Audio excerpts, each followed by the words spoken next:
Hello दोस्तों, welcome to the movie diaries. एक viral pandemic और पॉपुलेशन अर्थ से वाइप्ड आउट हो चुकी है। बचे हुए लोग बन गए हैं सर्वाइवर्स। पहले से ज़्यादा वायलेंट और बिस्टियल जिंदा रहने के लिए किसी भी हद तक जा सकते हैं। 25 साल बाद हम एक सर्वाइवर लड़की को एक स्टोर में देखते हैं। वो शायद वहाँ कोई दवा ढूंढ रही है, पर उसे वो दवा नहीं मिलती। उसे महसूस होता है कि उसके अलावा यहाँ और कोई भी है। वो डेविड का नाम पुकारती है। डेविड उसका छोटा भाई है जो स्टोर के बाहर एना का इंतज़ार कर रहा था, पर वहाँ डेविड नहीं, कोई और था। एना डेविड को इसी वक्त वहाँ से निकलने को कहती है। वो जंगलों की तरफ भागने लगते हैं। एना देखती है नकाब पहने हुए एक शख्स उनका पीछा कर रहा है। भागते वक्त डेविड के पैर में चोट लग जाती है। वो चलने की हालत में नहीं था। डेविड एना को वहाँ से जाने के लिए कहता है। थोड़ी देर बाद वो घर आ जाएगा, क्योंकि घर वहाँ से थोड़ी ही दूरी पर था। एना वहाँ से चली जाती है। डेविड के पास सेफ्टी के लिए बस एक नाइफ था। वो शख्स मुंह से एक अजीब सी धुन बजा रहा था। हम देखते हैं जंगल के बीच एना का छोटा सा घर था। उसके घर पर उसकी एक बीमार माँ है। वो स्टोर में अपनी माँ के लिए ही दवाइयाँ तलाश कर रही थी। उसकी माँ डेविड के बारे में पूछती है। एना बताती है वो बाहर है, शाम तक आ जाएगा। एना दिखाती है स्टोर में उसे एक कार्ड मिला जो कि कैलिफोर्निया बीच का ग्रीटिंग कार्ड था। वो बाकी कार्ड्स के साथ उसे दीवार पर लगा देती है। आज तक डेविड और एना ने समंदर और बीचेस नहीं देखा है। उनका जन्म इसी जंगल में हुआ था। उसकी माँ प्रार्थना करती है कि किसी दिन वो बीचेस को देख पाए। एना कहती है इन विशेष का क्या मतलब जो कभी पूरे नहीं होने वाले। उसकी माँ कहती है फिर इंसान के जीने का क्या फ़ायदा अगर वो उम्मीद करना छोड़ दे। शाम एना उस जगह जाती है, पर वहाँ उसका भाई नहीं था। उसके गले की लॉकेट वहीं पड़ी थी। वो वापस घर आ जाती है, पर वो अपनी माँ से कुछ नहीं बताती। उसकी माँ चिंता में थी कि इतनी रात हो गई और डेविड अभी तक आया नहीं, पर एना यकीन दिलाती है वो जल्द ही आ जाएगा। उसकी माँ अपनी अंतिम इच्छा जताती है कि एना कुछ ऐसे लोगों को तलाश करे जो ज़िंदगी को जीना जानते हैं, या तो कोई समुंदर के किनारे बसा हुआ शहर। एना कहती है ये सभी बातें काफ़ी काल्पनिक लगती हैं। सुबह एक बुरे सपने की वजह से एना की नींद खुल जाती है। वो देखती अभी सूरज निकल आया है, पर उसकी माँ घर में नहीं है। वो बाहर जाकर देखती है उसकी माँ एक पेड़ के नीचे बैठी है और उनकी मृत्यु हो चुकी है। ये देख एना काफ़ी दुखी हो जाती है। अब तक डेविड का भी कुछ पता नहीं चल रहा था।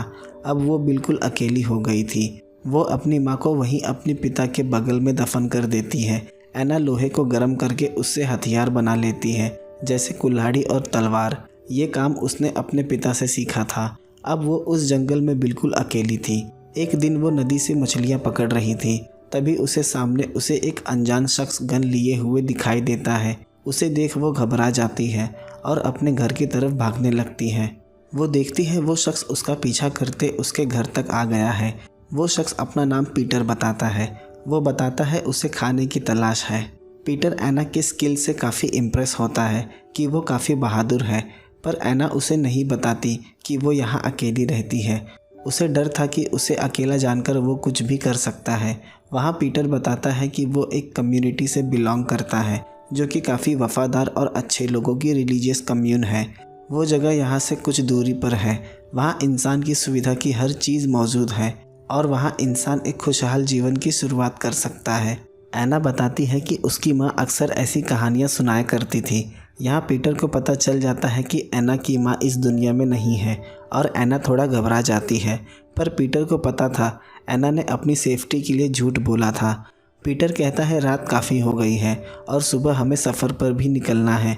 एना कहती है वो उसके साथ नहीं आ रही। पीटर कहता है उसके कम्युनिटी में एक मेटल वर्कर की ज़रूरत है जो कि एना उस काम में माहिर है। एना कहती है वो अकेले अपना ख्याल रख सकती है। सुबह पीटर वहाँ से जाने लगता है, पर जाने से पहले वो एना के माँ की ग्रेव देखने की इच्छा जताता है। वो वहाँ जाकर उसकी माँ के आत्मा की शांति के लिए प्रार्थना करता है और वहाँ से चला जाता है। एना घर में बैठ उसके बारे में सोच रही थी। कहीं उसके साथ न जाकर उसने कोई गलत फैसला तो नहीं ले लिया। दूसरे दिन उसके गेट पर लगे हुए कुछ फूल मिलते हैं। एना को पता था ये पीटर ने ही रखे हैं। पीटर अभी तक वहाँ से नहीं गया था। थोड़ा सोचने के बाद एना उसके साथ जाने का फैसला करती है। वैसे भी यहाँ सब कुछ ख़त्म हो चुका था। उसकी माँ की भी इच्छा यही थी कि ऐसे लोगों को तलाश करे जिनके पास जीने का मकसद हो। जाते वक्त रास्ते में उन्हें कुछ बेसर्कर्स दिखाई देते हैं। बेसर्कर्स एक ग्रुप था जो काफ़ी खतरनाक लोग थे। उन्हें देख वो छिप जाते हैं। ऐना बताती है आज से पहले उसका इनसे कभी सामना नहीं हुआ। रात वो वहीं रुक जाते हैं। पीटर बताता है जब ये पेंडेमिक शुरू हुआ था तो वो केवल 8 साल का था। उसके माता पिता इसी फॉरेस्ट में आ गए थे, पर उनके मरने के बाद रिलीजियस कम्यून ने उसे पनाह दी। ऐना बताती है उसके पिता भी इन्फेक्टेड हो गए थे और उन्होंने ऐना और उसके भाई पर अटैक कर दिया था। उन्हें बचाने के लिए उसकी माँ ने उसके पिता की हत्या कर दी। सुबह जाते वक्त पीटर का पैर एक ट्रैप में फंस जाता है और वो ज़ख्मी हो गया था। ऐना उसकी मदद करती है। वो आगे नदी के पास रुककर वहीं अपना कैंप लगा लेते हैं। ऐना लेक में नहाने चली जाती है। पीटर उसे छिपकर देख रहा था। दूसरे दिन सुबह पीटर उसे दिखाता है उनके कैंप के दूसरी तरफ एक बूढ़े शख्स का कैंप है। ऐना उसके पास जाने का जिक्र करती है, पर पीटर मना करता है कि वहाँ कोई ट्रैप हो सकता है। पर ऐना को अपने माँ की कही बात याद आती है कि दूसरों की मदद करना। ऐना उस शख्स को आवाज़ दे देती है। पीटर और ऐना उस शख्स के पास चले जाते हैं। तभी झाड़ियों से निकलकर उसका बेटा आ जाता है और उन दोनों पर गन पॉइंट कर देता है।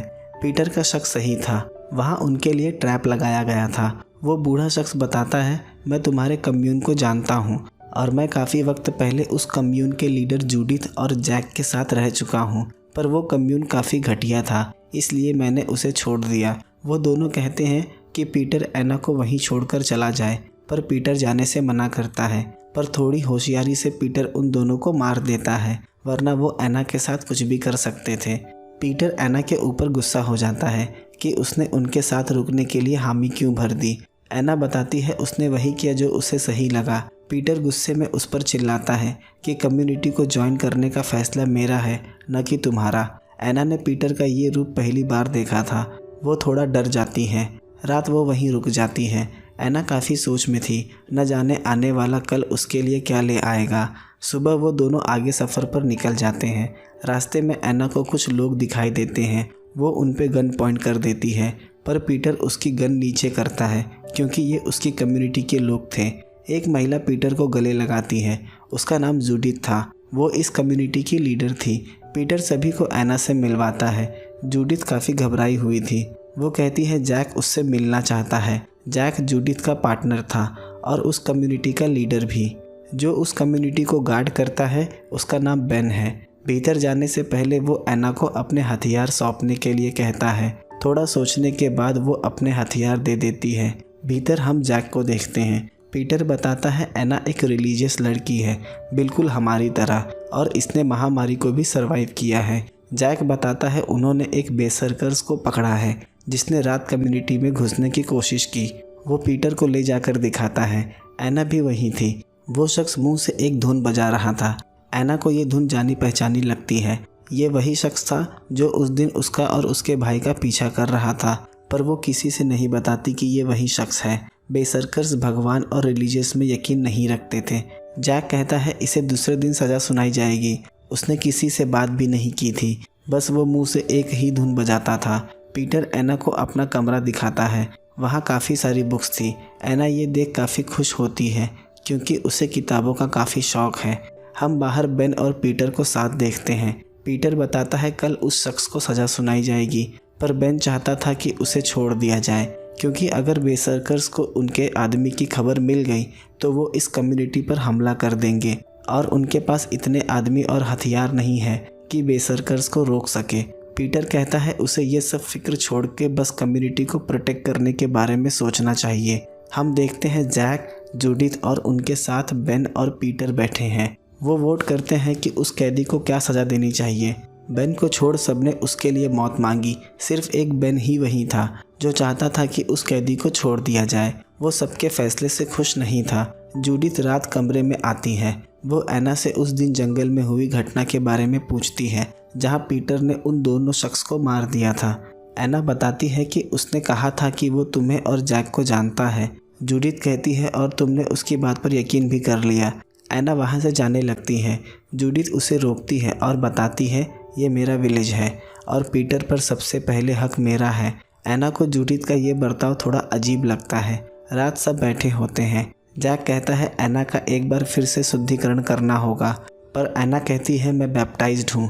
पीटर बताता है इस विलेज में जो आता है उसे दोबारा बैप्टाइज होना पड़ता है। रात बेन ऐना से मिलता है, दोनों में काफ़ी बातें होती हैं। बेन कहता है अगर उसे यहाँ किसी भी तरह की परेशानी हो तो वो उसे बता सकती है। दूसरे दिन हम देखते हैं ऐना को बैप्टाइज किया जा रहा था। वहाँ सभी लोग इकट्ठा थे। वहाँ बैप्टाइज करने के बाद पीटर ऐना को किस करता है, उसे कुछ समझ नहीं आता। वहाँ हर कोई अजीब ढंग से उसे देख रहा था। हम देखते हैं दूसरे दिन उस कैदी को सज़ा सुनाने के लिए सबके सामने लाया गया है। जैक उसे मौत की सज़ा सुनाता है। ऐना भी वहीं थी। वो कैदी भी ऐना को पहचान रहा था। ऐना बस जानना चाहती थी कि उसका भाई कहाँ है। ऐना अपना काम कर रही थी। वो बार बार ऐना की तरफ देख रहा था। वो उसके पास जाती है। वो ऐना से बात करता है पर वो उसके भाई के बारे में कुछ नहीं बताता और ऐना को उसकी रस्सी खोलने के लिए कहता है। उसके बाद वो उसे रास्ता दिखाएगा पर ऐना उसे आज़ाद करने से मना कर देती है। जैक उससे बात करते हुए ऐना को देख लेता है। जैक के पूछने पर ऐना बताती है उसने कहा कि हम सब मारे जाएंगे। जैक बताता है बस आज की रात उसका किस्सा ख़त्म हो जाएगा। वो ऐना के करीब आ जाता है और उसके चेहरे को छूकर कहता है कि यहाँ हम हर एक चीज़ साझा करते हैं। ऐना को पता था जिस तरह जूडिथ के साथ पीटर का रिलेशन है उसे भी जैक के साथ रिश्ता बनाना होगा और वो ऐसा नहीं कर सकती। वो वहाँ से पैकिंग करके निकलने जाती है पर पीटर वहाँ आ जाता है और ऐना को पकड़ लेता है। ऐना को पता चल जाता है पीटर भी एक बुरा इंसान है। तभी दरवाजे पर बेन आ जाता है। पीटर ऐना को छोड़ देता है। बेन ऐना को डरा हुआ देखता है। वो समझ जाता है कुछ गलत है पर वो उससे कुछ नहीं कहता। बेन बताता है बेसर्कर्स को उनके आदमी के यहाँ होने की खबर मिल गई है और वो किसी भी वक्त कम्यून पर अटैक कर सकते हैं और हमारे पास उनसे लड़ने के लिए उतना मैन पावर भी नहीं है। बेन कहता है हम उनके आदमी को ले जाकर छोड़ देते हैं और उनसे डील कर लेते हैं। पीटर मान जाता है। पीटर और बेन उस शख्स को लेकर निकल जाते हैं। ऐना भी उनके साथ थी। वो जंगलों में कुछ दूर ही पहुंचे होते हैं। बेसर्कर्स की एक टुकड़ी उन पर हमला कर देती है। सब यहाँ वहाँ भागने लगते हैं। एक शख्स आकर ऐना को पकड़ लेता है। वो कोई और नहीं ऐना का भाई डेविड था।